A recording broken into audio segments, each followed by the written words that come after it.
Pernah tak anda terfikir betapa hebatnya bahasa ni? Maksud saya, setiap hari kita gunakannya.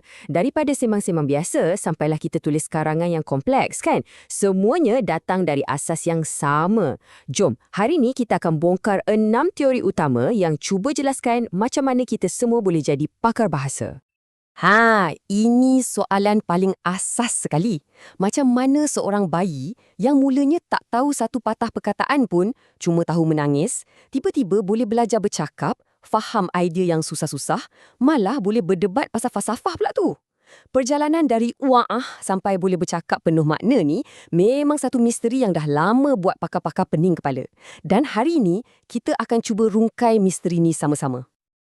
Okey, jadi untuk faham misteri ni, kita akan tengok dari beberapa sudut pandang atau lensa yang berbeza. Mula-mula, kita akan tengok bahasa ni sebagai satu tabiat dan ganjaran. Lepas tu, kita akan selam ke dalam minda kita yang semula jadi. Seterusnya, kita akan lihat macam mana ia dibina secara sosial. Dan akhir sekali, kita akan lihat dari sudut peta psikologi. Lepas dah faham semua ni, barulah kita dapat gambaran penuh. Jom kita mula. Baiklah. Kita mulakan dengan lensa yang pertama, tabiat dan ganjaran. Cuba bayangkan, pandangan ni tak tengok apa yang ada dalam otak kita. Tak, sebaliknya, ia fokus pada apa yang kita boleh nampak dengan mata kita sendiri. Tingkah laku. Okey, inilah dia teori behaviorisme. Idea dia senang je. Belajar bahasa ni bukanlah satu magic. Sebenarnya, ia sama je macam kita belajar kemahiran lain. Contohnya macam belajar naik basikal. Macam mana? Melalui latihan, buat benda sama berulang kali dan dapat ganjaran. Senang kata, ia cuma pasal membentuk satu tabiat. Antara tokoh utama teori ni ialah B.F. Skinner. Dia bagi contoh yang sangat mudah faham. Bayangkan seorang bayi, dia sebut ma. Apa jadi? Ibunya terus senyum, peluk dia.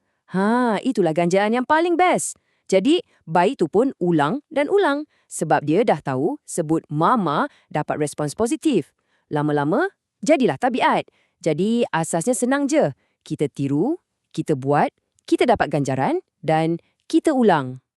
Sudah tentu, pandangannya ada kelebihannya. Ia sangat praktikal kan? Kita tahu puji-pujian, ganjaran, semua tu boleh bagi semangat pada pelajar.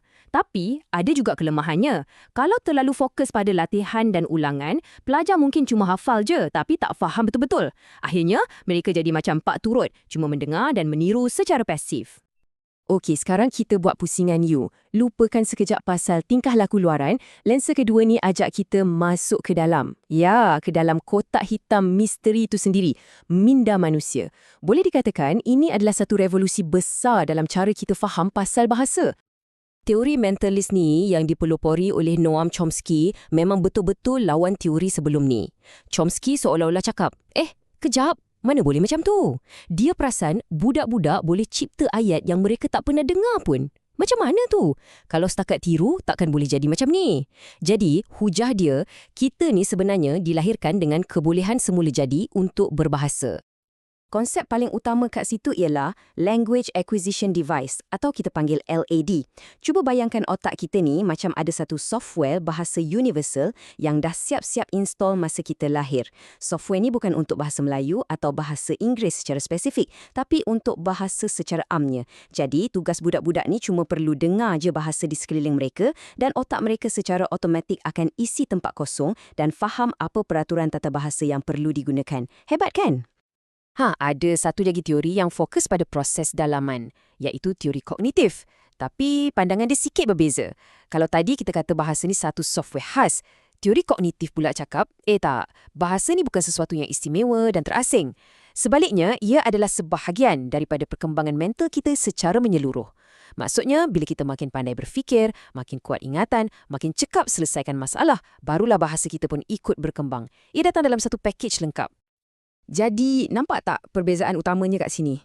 Teori mentalis percaya kita dah ada program bahasa semula jadi sejak lahir. Manakala teori kognitif pula kata, bahasa ni kita bina seiring dengan kemahiran mental kita yang lain. Inilah dia perdebatan klasik dalam dunia linguistik.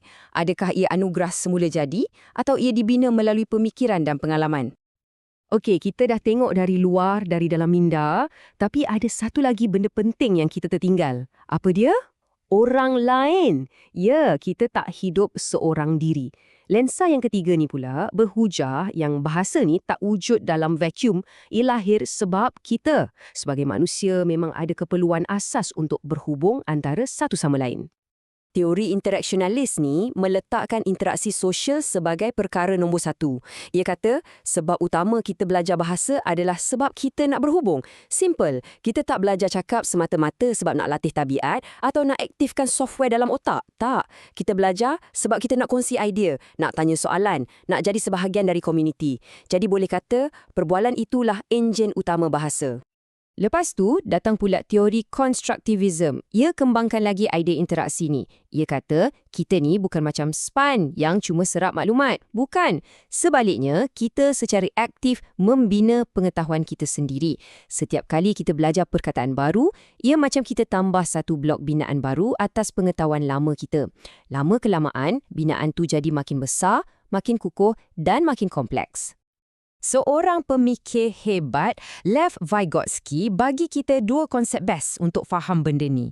Pertama, zon perkembangan proksima atau ZPD. Ia ni macam satu jurang antara apa yang kita boleh buat sendiri dengan apa yang kita boleh buat kalau ada orang tolong. Kedua, scaffolding atau perancah. Macam perancah kat tapak pembinaan tu. Ia adalah bantuan sementara daripada guru atau kawan untuk tolong kita seberangi jurang ZPD tadi. Melalui proses tolong-menolong inilah kita membina pengetahuan baru. Dan sekarang, lensa kita yang terakhir. Boleh dikatakan ini lensa yang paling moden yang cuba gabungkan semua idea tadi. Ia tengok ke dalam minda macam teori kognitif. Tapi pada masa yang sama, ia juga kaji struktur bahasa tu sendiri. Ia macam satu jambatan yang hubungkan dunia dalaman kita dengan dunia luaran. Bidang ni kita panggil psikolinguistik. Di sinilah psikologi bertemu dengan linguistik. Ia tanya soalan-soalan yang sangat menarik. Contohnya, apa sebenarnya yang berlaku dalam otak anda sekarang masa anda dengar saya cakap?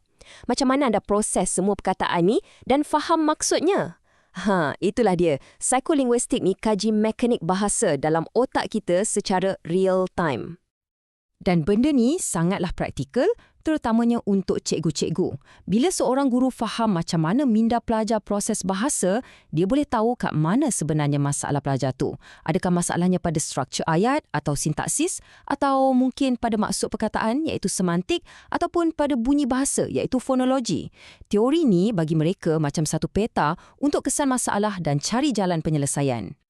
Jadi, kita dah pun berjalan melalui 4 lensa yang sangat berbeza kan? Kita dah tengok pasal tabiat, pasal minda, pasal interaksi dan pasal pemprosesan mental. Sekarang, jom kita undur sikit ke belakang dan cuba cantumkan semua kepingan puzzle ni untuk dapatkan gambaran yang penuh. Jom kita imbas kembali secara pantas. Bagi behaviorisme, bahasa adalah tabiat. Bagi mentalis, ia semula jadi. Bagi kognitif, ia proses pemikiran. Bagi interaksionalis, ia adalah interaksi sosial. Bagi konstruktivisme, ia adalah binaan aktif. Dan akhir sekali, psikolinguistik melihatnya sebagai gabungan minda dan struktur. Anda nampak tak? Setiap satu teori ini pegang satu bahagian penting daripada jawapan sebenar. Dan inilah dia, poin paling penting sekali. Sebenarnya, tak ada satu pun teori yang betul-betul boleh jelaskan semuanya. Realitinya, belajar bahasa ni macam satu tarian yang kompleks yang melibatkan semua idea ni. Ia ada unsur tabiat, ada unsur semula jadi, ia dipacu oleh pemikiran kita, dibentuk oleh interaksi kita dengan orang lain dan dibina secara aktif oleh diri kita sendiri. Jadi, saya nak tinggalkan anda dengan satu soalan. Cuba fikirkan balik pengalaman anda sendiri atau bila anda tengok anak-anak kecil belajar bercakap. Teori mana yang rasa paling kena dengan anda? Adakah anda nampak ia lebih kepada ganjaran dan ulangan? Ataupun ia lebih macam satu letusan kreativiti yang datang secara semula jadi? Kemungkinan besar, jawapannya adalah gabungan cantik kesemua teori ini yang bekerjasama untuk hasilkan satu keajaiban yang kita panggil bahasa.